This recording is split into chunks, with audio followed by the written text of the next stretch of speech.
মুভির শুরুতে আমরা একটি মেয়েকে দেখতে পাই। মেয়েটি তার বন্ধুর জন্য অপেক্ষা করছিল। এমন সময় সে দেখল তার সামনে খুব সুন্দর একজোড়া গোলাপি রঙের জুতা পরে আছে। তার জুতাজোড়া খুব ভালো লাগলো এবং সে জুতাজোড়া নিতে এগিয়ে গেল, কিন্তু তার আগেই অন্য এক মেয়ে জুতাজোড়া তুলে নিয়ে চলে গেল। মেয়েটি জুতাজোড়া পরে কিছু দূর যেতেই অদ্ভুত কিছু অনুভব করতে লাগল এবং একসময় তার পা কেটে গেল।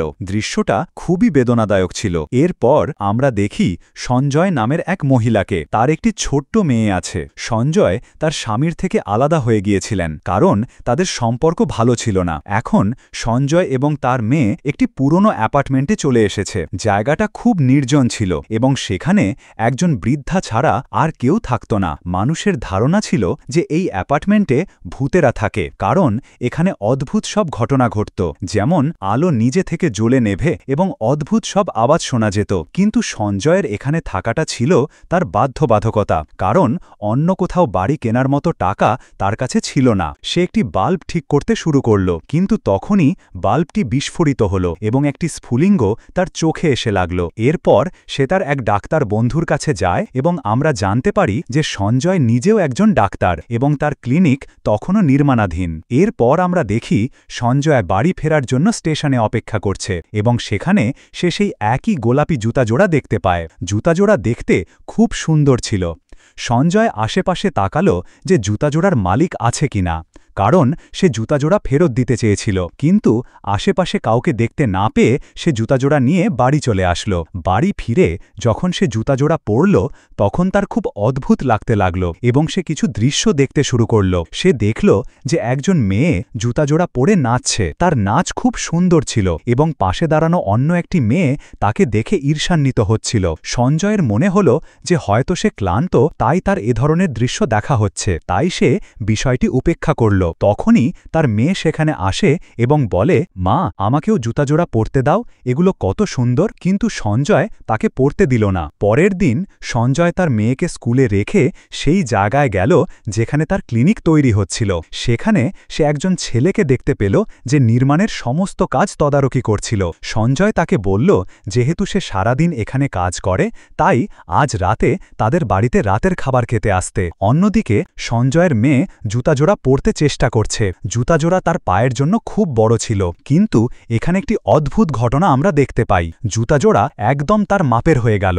এরপর সেও সেই একই ধরনের দৃশ্য দেখতে শুরু করল।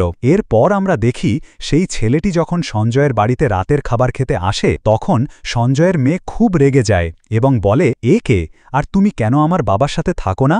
তোমার তার সাথে কি সমস্যা? সঞ্জয় খুব রেগে যায় এবং মেয়েকে সেখান থেকে চলে যেতে বলে।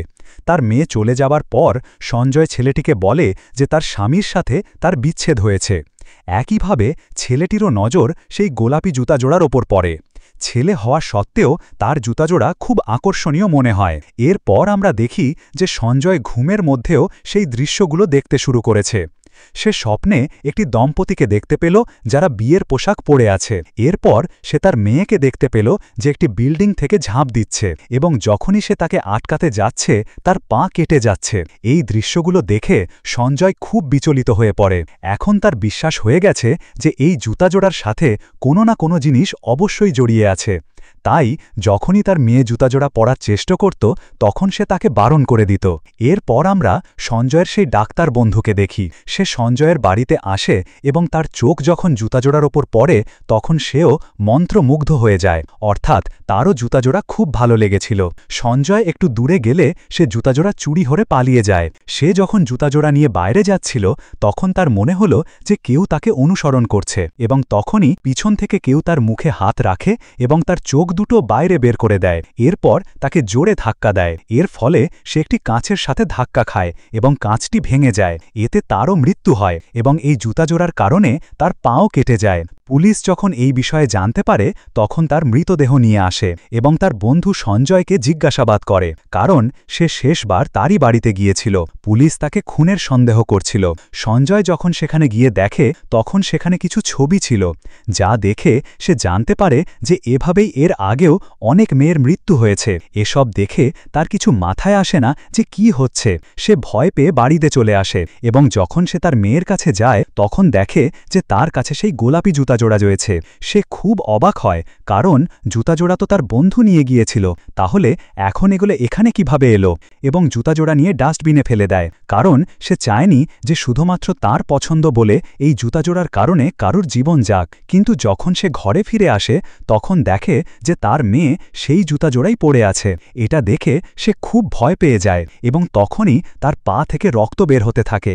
এটা দেখে সঞ্জয় জ্ঞান হারিয়ে ফেলে। যখন তার জ্ঞান ফেরে তখন সে দেখে যে সে এবং তার মেয়ে একটি হাসপাতালে রয়েছে। সে দেখে যে তার হাতে সেই গোলাপি জুতা জোড়া রয়েছে। সেখানে সেই ছেলেটিও ছিল যে তার ক্লিনিকে কাজ করাচ্ছিল। সে সঞ্জয়কে ছাদের ওপরে নিয়ে যায় এবং তাকে বলে যে সে 60 বছর পুরনো একটি ছবি পেয়েছে। সঞ্জয়ের মনে হয় যে তার অ্যাপার্টমেন্টে যে বৃদ্ধা থাকে সে হয়তো এই পুরনো জুতাজোড়া সম্পর্কে কিছু বলতে পারে, কারণ যখন সেই বৃদ্ধা তার হাতে সেই গোলাপি জুতাজোড়া দেখেছিল তখন সে তাকে বলেছিল ওটা ফেলে দিতে।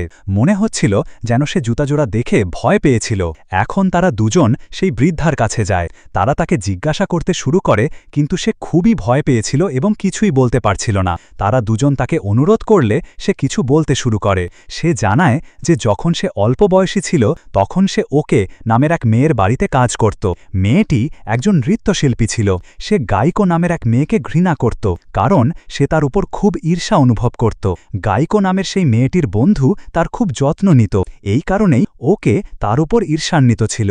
একদিন সেই ছেলেটি গায়িকাকে সেই গোলাপি জুতাজোড়া উপহার দেয়। এটা দেখে সেই নৃত্যশিল্পীর মনেও সেই জুতাজোড়া পাওয়ার ইচ্ছা হয় এবং সে গায়িকার বন্ধুকে নিজের জালে ফাঁসানো শুরু করে। কিন্তু একদিন গায়িকা তাদের দুজনকে একসাথে দেখে ফেলে। এরপর সে সেখান থেকে চলে যায়, কিন্তু তার বন্ধু তাকে মানাতে তার পিছন পিছন যায় এবং যখন নৃত্যশিল্পীটি এটা দেখল তখন সেও খুব রেগে গেল যে সে এখনও গায়িকাকেই ভালোবাসে। রাগের মাথায় সে গায়িকাকে মেরে ফেলে এবং তার দুটো পাও কেটে ফেল। এরপর সে সেই গোলাপি জুতাজোড়া নিয়ে জোরে জোরে হাসতে লাগল। গায়িকার বন্ধুও তার সাথে ছিল। সেই দিন সেই বৃদ্ধাটিও সেখানে ছিল এবং সব কিছু দেখছিল, কিন্তু তারা দুজন জানত না যে সেও সেখানে আছে। এরপর আমরা নৃত্যশিল্পী এবং গায়িকার বন্ধুকে বিয়ের পোশাকে দেখতে পাই, অর্থাৎ তারা দুজন বিয়ে করছিল।